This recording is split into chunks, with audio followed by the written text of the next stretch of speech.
Today on Muscle Car, it's back halftime. We'll help Horsepower's Mustang hook up with a 4-link coilover kit. Then it's a rare Dart that could have used a 4-link back in '68. Mr. Norm's Ultra Hot GSS.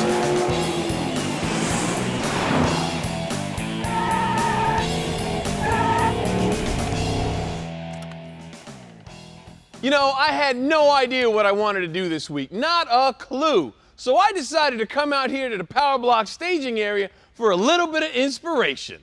These are finished projects, current projects, oh yeah, and some future projects, and some projects that have more bars than cents. And as I suspected, I found what I was looking for, Horsepower's Mustang buildup. You just watched Joe and Mike take a stock 92 LX with only 191 horsepower at the rear wheels. The goal? Find out how much power they could get with a $1,400 budget. The result?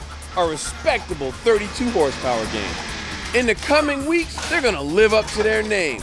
They're upgrading the clutch, suspension, brakes, a 373 Eaton posi unit in the rear, and all that just to find how much power this small block could make. Starting with a bigger cam, aluminum twisted wedge heads, a high-performance intake manifold, and of course, 125 shot of nitrous. The result? Almost 380 horsepower at the roller.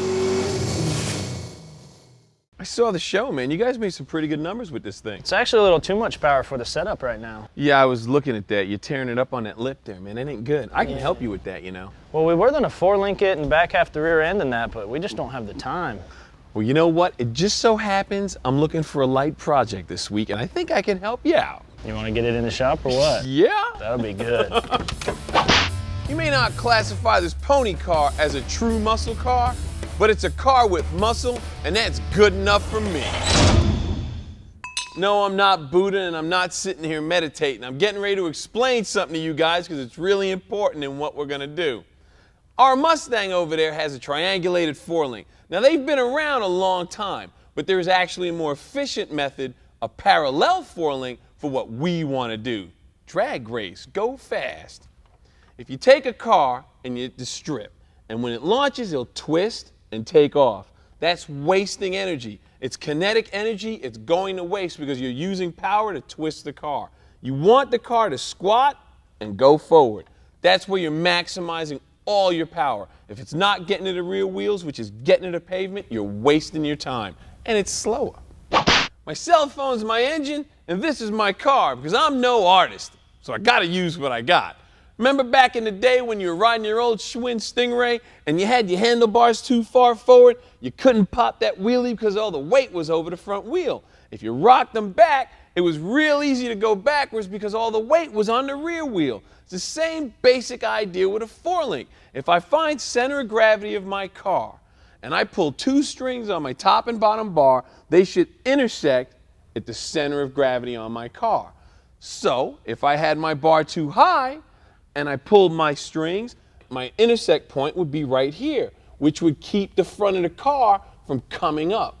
If I had it too far down like this, my intersect point's gonna be here, which will make the front wheels come up quicker. So you need to find a happy medium, my neutral point, which is my center of gravity on the car, so the car will come up just a little bit and go straight.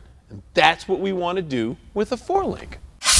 And here's how I'm gonna do it. I'm gonna use this Comp Engineering Magnum Force 4-link. Now, you can buy a full rear section that's all set up for your Mustang, and that's okay, but I'm gonna make my own using this 083 wall 2x3 tubing, and I'll explain that to you later. But I gotta get to work. Now, the trick is to be careful when you're taking this thing apart, because a lot of this stuff is gonna get reused, like these panels. I'll probably put back in and then do whatever sheet metal work I gotta do around it so it looks factory, it'll look cool. Whoa! That's that northern rust. Garbage. On this can go. Check that out, the radio wasn't even bolted in. Take it down. Good. Pull it on back. With the underside gone and the interior all stripped out after the break, you're gonna get to see some sparks, because I'm gonna cut this baby from the tail lights all the way to about here. So don't go away. Coming up, frame rails from scratch.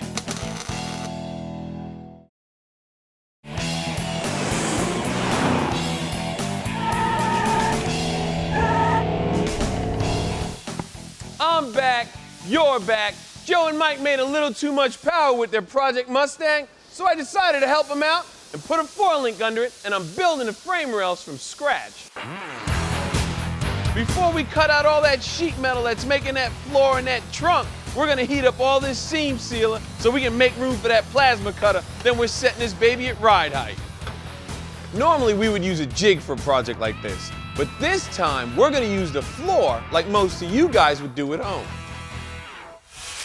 There's a lot of different ways to determine your ride height. I like to use the old calibrated eyeball to get my stance just right so when it's sitting on the line it looks good. Then I go around with a tape measure, measure it all up, square it out, level it up, she's good to go.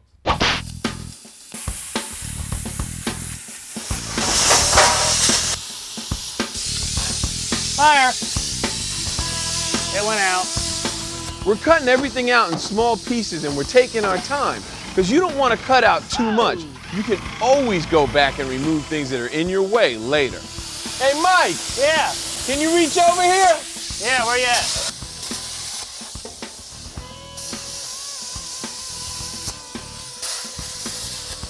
It looks like nobody's a winner. What do we do now? I won. All right. Nice. I used my calibrated eye on that one. While Mike is finishing making a pile of scrap, I'm going to start welding together the 4-link bars. Now, if you remember or have ever seen 4-link bars, they usually come 1-inch, 156 wall chrome moly. Well, nowadays that's changing. Guys are going to screw-in bungs and they're using 1¼ inch or 1 3/8 bar 095 wall for one simple reason. You weld it in, the bar is lighter, but just as strong. The messy part of this job out of the way, I've got my wheels right where I want them, nice and secure, so I can get my rear end measurement because I knew I was going to have to narrow down that bad boy. And it's 51¼ I can start making some sparks. Now you've seen us do this before. Ford always uses an offset pinion center. On this car, we're not changing that. So all I need to do is take 4 3/8 inches from each tube and I'll have the desired measurement that I need. You don't have to have a cold saw to do this. A pipe cutter or even a chop saw can do the job. But remember, the goal here is to have clean 90-degree cuts all the way around. With the rear 4-link brackets on first, I'm using a jig to assure accurate alignment because this thing needs to be dead nuts straight and simple levels and squares to mimic the correct flange locations.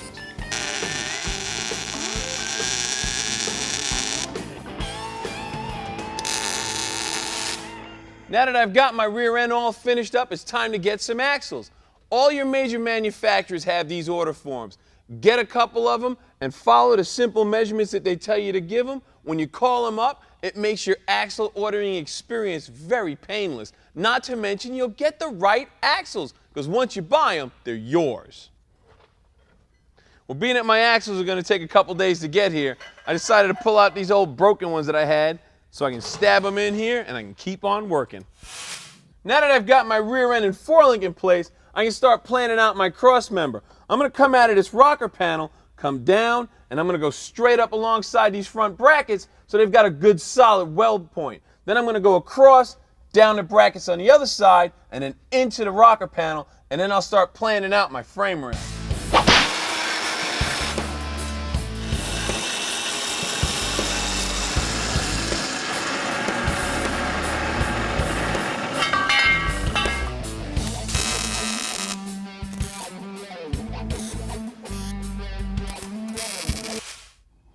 Something that's really important, we're building this car at ride height, so your bottom bar has to be parallel to the ground. The reason for that is you're going to be referencing it throughout the build. And another thing that's cool about building it this way is your 4-link setup, this front of the bracket is going to tell us where that cross member is going to go because we're going to weld to it. The NHRA requires that you use mounting plates at all your weld points. Why? It's simply stronger. This is why I love building stuff from scratch, man. It's level. All I got to do is clamp it down, weld it up, but there's plenty more to come, so you guys better come back after the break. Only 6 left in the world. The Dart GSS.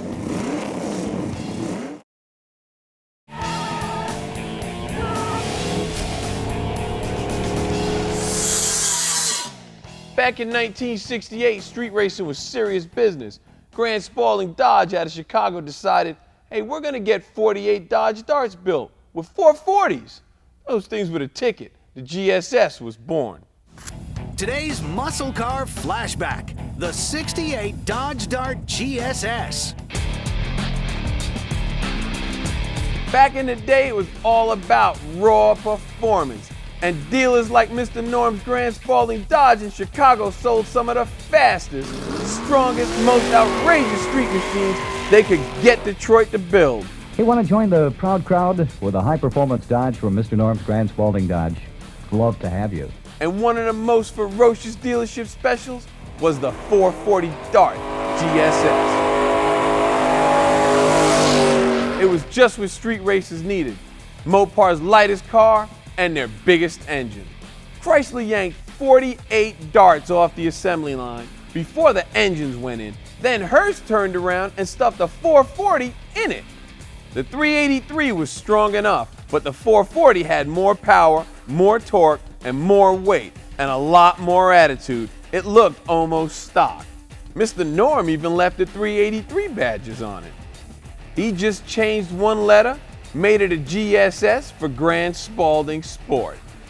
The 440 was really big for the A-body. And look how they had to hack out the fender wells just to get those pipes in there. But uncorking them didn't take long, and then you could really go play. The GSS was quick. It'd run 12s on the street right out of the box. Just don't try and take any sharp turns with it, and don't try and make any sudden stops. It doesn't turn at all hardly, and then you add the fender well headers, and it gives you about a quarter of turn of steering before you hit the headers with the tire, so you really have to plan your moves. With that much engine, just pulling onto the highway could be a high-speed adventure. Inside, it's a stock Dart GTS, except for that tag. Only 48 of these were made, all of them in '68. Collector Colin Comer's GSS is the earliest of the 6 known survivors, and it might be the first that Hearst built. Norm's cars from Grant Spalding Dodge are, I mean, they're like a Yanko or a Baldwin or a Nicky car. They're a supercar, and actually Mr. Norm's was the only guy building Mopar supercars.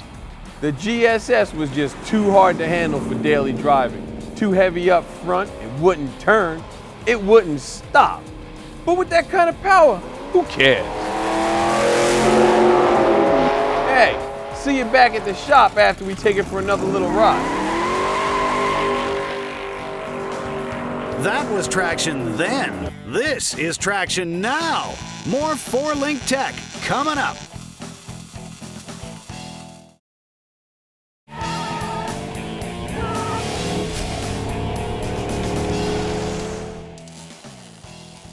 Welcome back. We got a few minutes left, but here's what we did so far. We took Joe and Mike's overpowered Mustang, cut out the entire back half of the floor, narrowed up the rear end, and started building new frame rails to put in a badly needed 4-link setup. While you guys were gone, I've been hammering out these frame rails, something that you really want to keep in mind. You want to have all your cross members the same length. This way it keeps everything square and nice and symmetrical. At this point, just about everything is tacked into place. You don't want to weld it all up yet because the heat could distort your frame alignment. Before you mount your middle cross member, you need to set up your rear shocks at 90 degrees, which is required for all 4-link setups. And the cross members mounted directly over the shocks to help keep the frame from twisting. There's a few reasons why I made my own frame rails versus buying a set of prefabbed ones. A lot of your prefabbed ones, the frame rails are closer, which moves your shocks, your link bars, everything in closer. and it's less stable to me. If you think of it as a triangle, you have a narrow base. If you make it wider like I did, you've got a nice wide base, and it helps with that twist, which is really cool when you're launching this thing because you don't want twist. And it also makes room for your mufflers. You've got room all in there for them. You can run your pipes out the back and run them out like they're supposed to instead of dumping it out in front of the rear wheels, which gets rather annoying, to be honest with you, when you're sitting there pounding your head. It doesn't make sense to do it that way. And it makes room for other cool stuff, like this tank. RCI hooked us up with this thing because we're running electronic fuel injection, and it's really important that you've got a pickup and a return. The reason why you have that is your fuel is circulating, and it sends it back to the tank, and it also helps keep your pump cool. Less failure because it's a cooler deal. And it's got this rollover vent. God forbid you put your car on the roof, this isn't going to let gas come out because the valve actually shuts when the tank is upside down. Oh yeah, see, when I laid out the frame rails, I made it so the tank would fit between them. This way it's easier, it's got more protection, and you can lay out your straps with no problem. I'm liking that, it fit good. Well, that's it, I'm out of time. Next week though, we're gonna do some tin work, roll cage, run some fuel line, and if Mike Galley pays me his friendship dues, I might put him behind the wheel of this thing so we can see how it launches. I'm out of here, later.